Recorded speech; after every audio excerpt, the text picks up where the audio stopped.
British साम्राज्य और फ्रांसीसी साम्राज्य इतिहास के दो सबसे बड़े और सबसे प्रभावशाली साम्राज्य थे। यहाँ दो साम्राज्यों के बीच 15 तुलनाएं हैं। भौगोलिक सीमा उत्तरी अमेरिका, दक्षिण अमेरिका, अफ्रीका, एशिया और ऑस्ट्रेलिया सहित हर महाद्वीप पर क्षेत्रों के साथ ब्रिटिश साम्राज्य फ्रांसीसी साम्राज्य से काफी बड़ा था। फ्रांसीसी साम्राज्य भी व्यापक था, लेकिन यह मुख्य रूप से यूरोप, उत्तरी अमेरिका और अफ्रीका में केंद्रित था। अस्तित्व की लंबाई ब्रिटिश साम्राज्य 16वीं शताब्दी की शुरुआत से लेकर 20वीं शताब्दी के मध्य तक 3 शताब्दियों से अधिक समय तक अस्तित्व में था, जबकि फ्रांसीसी साम्राज्य 17वीं शताब्दी की शुरुआत से लेकर 20वीं शताब्दी के मध्य तक लगभग 3 शताब्दियों तक अस्तित्व में था। औपनिवेशीकरण दोनों साम्राज्य औपनिवेशीकरण में लगे हुए थे और विजय और बंदोबस्त के माध्यम से अपने क्षेत्रों का विस्तार करना चाहते थे।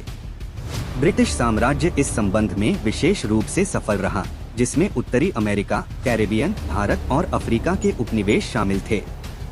फ्रांसीसी साम्राज्य के पास उत्तरी अमेरिका, कैरेबियन और अफ्रीका के साथ साथ दक्षिण पूर्व एशिया और प्रशांत क्षेत्र में भी उपनिवेश थे। आर्थिक नीतियां ब्रिटिश साम्राज्य ने मुक्त व्यापार की नीति अपनाई, जिसने अपने क्षेत्रों और अन्य देशों के बीच वस्तुओं और संसाधनों के आदान प्रदान की अनुमति दी। दूसरी ओर फ्रांसीसी साम्राज्य अपनी आर्थिक नीतियों में अधिक संरक्षणवादी था, घरेलू उद्योगों के विकास पर ध्यान देने के साथ। सैन्य शक्ति ब्रिटिश साम्राज्य और फ्रांसीसी साम्राज्य दोनों सैन्य शक्तियां थीं, जिनमें बड़ी और सुसज्जित सेनाएं थीं।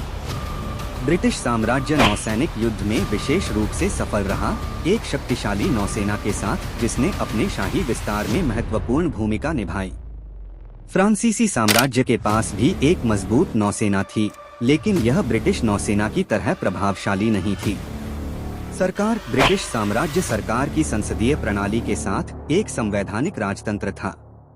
फ्रांसीसी साम्राज्य एक पूर्ण राजतंत्र था, जिसमें राजा का सरकार पर पूर्ण नियंत्रण था। आधिकारिक भाषा अंग्रेजी ब्रिटिश साम्राज्य की आधिकारिक भाषा थी, जबकि फ्रेंच फ्रांसीसी साम्राज्य की आधिकारिक भाषा थी। धर्म ब्रिटिश साम्राज्य का आधिकारिक धर्म ईसाई धर्म था, जबकि फ्रांसीसी साम्राज्य मुख्य रूप से कैथोलिक था। कानूनी प्रणाली ब्रिटिश साम्राज्य ने एक सामान्य कानून प्रणाली को अपनाया, जबकि फ्रांसीसी साम्राज्य ने एक नागरिक कानून प्रणाली को अपनाया। प्रशासनिक संरचना ब्रिटिश साम्राज्य कई स्वशासी उपनिवेशों और प्रभुत्वों में विभाजित था, जबकि फ्रांसीसी साम्राज्य उपनिवेशों और संरक्षित क्षेत्रों में विभाजित था। राजनीतिक प्रभाव अंतर्राष्ट्रीय मामलों पर महत्वपूर्ण प्रभाव के साथ ब्रिटिश साम्राज्य एक प्रमुख राजनीतिक और आर्थिक शक्ति थी। फ्रांसीसी साम्राज्य का विशेष रूप से यूरोप में एक महत्वपूर्ण राजनीतिक और आर्थिक प्रभाव भी था।